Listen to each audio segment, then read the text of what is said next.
আসলে সত্যিকারের ভালোবাসা হয়তো একটু বোরিং, কারণ ভালোবাসা জিনিসটা হয়তো শুধু ফিলিং এর উপরই ডিপেন্ড করে না। এটা একটা কমিটমেন্ট সেই মানুষটার সাথে, অবশ্যই নিজের সাথে।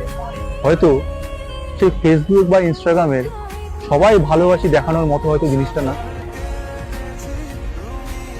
ভুলটা আমরা তখনই করে ফেলি যখন আমরা একটা সম্পর্ককে সোশ্যাল মিডিয়া ফ্যান্টাসি বানিয়ে ফেলি। আর কিছুদিন সম্পর্কটা চলার পর যখন সেই এক্সাইটমেন্টটা আমরা খুঁজে পাই না, সেই স্পার্কটা যখন আমরা খুঁজে পাই না, তখন আমরা অন্য অপশনের দিকে হাত বাড়াই। আর যে তোমাকে সত্যিকারের ভালোবাসবে তার হয়তো সেই এক্সাইটমেন্ট বা সেই স্পার্ক কোনোটারই প্রয়োজন পড়বে না, কারণ তার কাছে ম্যাটার করবে তোমাকে দেওয়া কমিটমেন্ট।